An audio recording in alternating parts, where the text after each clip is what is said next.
At present বেশিরভাগ ক্ষেত্রে দেখা যাচ্ছে যে ইউরিনের ডিস্টারবেন্স। আজকের কন্টেন্টটা এটা নিয়ে যে ইউরিনারি ট্র্যাক্ট ইনফেকশন বা প্রোস্টেট এনলার্জমেন্ট এই জিনিসগুলো কিভাবে কি ট্যাকেল করা যায়, কেন হয়, কতটা সুস্থ করা সম্ভব, আদৌ কি পুরোপুরি সারানো সম্ভব, উত্তর দেব। ভিডিওটি শেষ অবধি দেখুন, স্কিপ না করে। চলে আসি UTI, urinary tract infection. Most of the cases দেখা যাচ্ছে যে শুরু হয় কোনো কমন ইউরিনাল ইউজ করার জন্য, পাবলিক প্লেসে ইউরিন পাস করা বা এইসব কারণে। এটার তো চলুন একটা কজ আছে যেটা আমরা দেখতে পাচ্ছি, বুঝতে পারছি, জানতে পারছি, এটাকে আমরা রেকটিফাই করতে পারবো। কিন্তু যেটা অজানা কজ সেটা হচ্ছে ইউরিন বেশিক্ষণ হোল্ড করে রাখা। মহিলাদের ক্ষেত্রে দেখা যাচ্ছে যে আজকে এই ওয়ার্ক প্রেসারে কাজের এত চাপ বাড়ছে বা স্কুল কলেজে কাজের এত চাপ বাড়ছে, কিছু কিছু জায়গায় তো ডিসিপ্লিনারি অ্যাকশন হিসাবে এটাই আছে যে অফিসে কাজ চলাকালীন বা কলেজে ক্লাস চলাকালীন আপনি বাইরে যেতে পারবেন না, ওয়াশরুম যেতে পারবেন না, জল খেতে পারবেন না, বা এই ধরনের কিছু প্রফেশনালিজম মেনটেন করা হচ্ছে। সেক্ষেত্রে দেখা যাচ্ছে এই যে জল কম খাওয়া, সাথে শরীরের মধ্যে যে জলটা স্টোর হচ্ছে সেই ইউরিনারি ব্লাডারের মধ্যে অনেকক্ষণ ধরে স্টোর থেকে যাওয়ার কারণে এই ইকোলাই ব্যাকটেরিয়া কিন্তু প্রভাব দেখাচ্ছে। মোস্ট অফ দ্য কেসেস দেখবেন ইকোলাই ব্যাকটেরিয়া থেকেই প্রবলেমটা স্টার্ট হয়েছে। পরবর্তীতে আপনি হয়তো অ্যান্টিবায়োটিক নিয়েছেন, পেন কিলার নিয়েছেন, জ্বরের জন্য মেডিসিন নিয়েছেন, কিন্তু মাসের পর মাস এই জিনিসটা হতে থাকছে। কখনো জানান দিচ্ছে, কখনো বেশি হলে আপনাকে ডাক্তারের কাছে যেতে হচ্ছে। আপনি ব্যাপারটির প্রপার সমাধান পাচ্ছেন না। প্রপার সমাধান হচ্ছে আপনি আপনার এই জল ইনটেকের যে সিস্টেমটা সেটা বজায় রাখুন। একটা হেলদি সিস্টেম আমি আপনাকে টিপস দিয়ে দিচ্ছি, সেটা হচ্ছে প্রতি 45 মিনিট পর পর তেষ্টা পাক কি না পাক একটু করে জল খান, শুধু গলা ভেজানোর জন্য। দেখুন আপনার জলের যে শরীরে ডেফিসিয়েন্সি সেটাও থাকবে না। আর ইউরিন পাস করার ব্যাপারে হালকা প্রেশার পাচ্ছে, জাস্ট মিনিট 10 মধ্যে যাওয়ার চেষ্টা করুন। 1 ঘন্টা 1.5 ঘন্টা জানি হোল্ড করে রাখতে পারবেন, কিন্তু হোল্ড করাটা উচিত না, যেটা করলে আপনার এই সমস্যাগুলো বাড়বে। এছাড়া যাদের এই হয়ে গেছে ইউরিন ইনফেকশন, একটা রেকারেন্ট ইউরিন ইনফেকশনের টেন্ডেন্সি, ক্রনিসিটি নিয়ে নিয়েছে, সেক্ষেত্রে দেখা যাচ্ছে যে homeopathic treatment doctor Sayani Shreyan homeo কেয়ারে করে থাকে।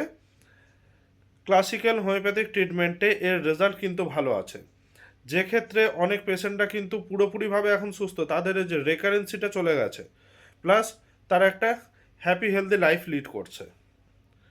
নেক্সট আসি পুরুষদের ক্ষেত্রে, প্রোস্টেট এনলার্জমেন্ট। প্রোস্টেট এনলার্জমেন্ট কোথা থেকে হচ্ছে? কম বয়সে অতিরিক্ত মাত্রায় ম্যাস্টারবেশন হয়েছে, সেটা হয়তো আজ তারা স্বীকার করবে না। জল কম খাওয়ার টেন্ডেন্সি, পেচ্ছাপ চেপে রাখার টেন্ডেন্সি, এগুলোও আছে। সাথে একটা বাজে জিনিস আছে, সেটা হচ্ছে খাবার অসময়ে খেয়ে সেটিকে ঠিকঠাক মতো ডাইজেশন না হতে দেওয়া, বিভিন্ন রকমের নেশা ভাঙ তো আছেই, যে কারণে ব্লাডারের ওপর লোড পড়ে পড়ে পোস্টেট গ্ল্যান্ডটি এখন কনফিউজ হয়ে আছে যে আপনার আদৌ ইউরিন পেয়েছে কি পায়নি। কিছু ইউএসজিতে এটা পাওয়া গেছে ডক্টর সাইনির ক্লিনিকে, যে পোস্ট রেসিডুয়াল ইউরিন কিছু থেকে যাচ্ছে, মানে এক কথায় ইউরিন পাস করার পরেও কিছুটা ইউরিন থেকে যাচ্ছে। হ্যাঁ, একটুখানি থাকাটা নর্মাল, কিন্তু লিমিটের বেশি পোস্ট রেসিডুয়াল ইউরিন ভলিউম বেশি আসছে। সেক্ষেত্রে আপনি কি ধরবেন? এবার ছেলেদের ক্ষেত্রে ইকোলার টেন্ডেন্সিটা কম, কিন্তু হয়, অবশ্যই হয়, যে কারণে আজকের দিনে ছেলেদেরও ইউরিনারি ট্র্যাক্ট ইনফেকশন দেখা যাচ্ছে। ছেলেদের মোস্ট অফ দ্য কেসেস প্রবলেমটা কোথায় দেয় বলুন তো? প্রোস্টেট গ্ল্যান্ডের ওপর। প্রোস্টেট গ্ল্যান্ড ধরুন একটা ভালভের মতো, কখন সিমেন্ট পাস করার দরকার, কখন ইউরিন পাস করার দরকার, এই ভাল্বটি অটোমেটিক অন অফ করার ক্ষমতা রাখে। এই পোস্টেট গ্ল্যান্ড যদি বেড়ে যায়, সেক্ষেত্রে পোস্টেট গ্ল্যান্ড কনফিউজ হয়ে যাবে যে আপনার কখন ইউরিন পাস করার ইচ্ছা করছে। সেক্ষেত্রে দেখা যায় ড্রিবলিং অফ ইউরিন, প্যান্টের মধ্যে অটোমেটিক একটু একটু ইউরিন বেরিয়ে যাচ্ছে আপনার অজান্তে, জায়গাটি প্যারালাইজড হয়ে আছে, আর তো কোনো কিছু আইডেন্টিফাই করতে পারছে না পোস্টেট গ্ল্যান্ড। ইউরিন পাস করতে গেলে সিমেন বেরিয়ে যাচ্ছে, মানে বীর্য বেরিয়ে যাচ্ছে। অতিরিক্ত মাত্রায় উইকনেস থাকলে এই জিনিসগুলি কিন্তু ঘটে। যাই হোক, এই ব্যাপারগুলি আপনাদেরকে সাবধান করার উদ্দেশ্যে আমার এই অ্যাওয়ারনেস ভিডিওটি বানানো। আপনাদের যদি কোনো ডিটেলস জানার থাকে আপনারা স্ক্রিনে দেওয়া কন্ট্যাক্ট নাম্বারে ফোন করে আমি সৌরভ আমার কাছে জানতে চাইতে পারেন। আমি এই ব্যাপারে আপনাদেরকে গাইডেন্স দিতে পারবো। যদি আপনাদের অ্যাপয়েন্টমেন্ট বুক করার হয় ডক্টর সাইনির সাথে, সেক্ষেত্রে আপনারা এই নাম্বারেই ফোন করে অ্যাপয়েন্টমেন্ট বুক করতে পারবেন।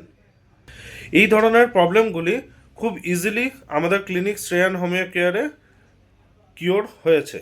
হ্যাঁ, কিছু ক্ষেত্রে কিওরে টাইম লেগেছে, যেটা বলছিলাম যে কিওরের প্রসিডিওর, কিছু ক্ষেত্রে কিওরে টাইম লেগেছে। কীরকম? যেগুলি অত্যাধিক মাত্রায় অ্যাবিউজ হয়ে আছে, অনেক বছরের কেস, ইউরিন ইনফেকশন হতে হতে কিডনি অবধি জিনিসটি প্রসিড করে গেছে, কিডনির প্যারেনকাইমাল সেল ড্যামেজ করার চেষ্টা করে দিয়েছে। সেক্ষেত্রে অবশ্যই এই জিনিসগুলি টাইম টেকিং। তবে আপনাদেরকে এই ব্যাপারে অ্যাওয়্যার করার আমার একটাই উদ্দেশ্য, সেটা হচ্ছে আপনি কিডনি ড্যামেজ করা অবধি ওয়েট করবেন না ক্রনিসিটি বাঁধিয়ে। আপনি রেগুলার একটা মেডিকেশন নিচ্ছেন, ঠিক আছে, কিন্তু তার সাইড এফেক্টও আছে, এফেক্টও আছে। এবার এফেক্ট কতটা, কিউরেটিভ না প্যালিয়েটিভ? প্যালিয়েটিভ মানে চাপা দেওয়া, নাকি সারানোর জন্য আপনার ট্রিটমেন্টটা হচ্ছে? এটা আপনার শরীর ভ্যালুয়েবল। আপনার শরীর ভালো থাকলে আপনি অর্থ রোজগারও করতে পারবেন, বিভিন্ন কাজও করতে পারবেন, ফ্যামিলির সাথেও থাকতে পারবেন। ডিসিশনটা আপনার, যে আপনি সারতে চান নাকি জাস্ট চলতে চান। যদি সারতে চান, Shreyan homeo care is the best option and doctor Saini can treat you. আজ এখানেই, পরবর্তীতে অন্য ইনফরমেটিভ ভিডিও নিয়ে অবশ্যই আপনাদের সাথে আসবো। ভালো লেগে থাকলে অবশ্যই একটি ছোট্ট লাইক আপনাদের থেকে আশা করি, ও আপনার ফ্রেন্ডস ও ফ্যামিলি মেম্বারদের সাথে এই ভিডিওটি অবশ্যই শেয়ার করুন।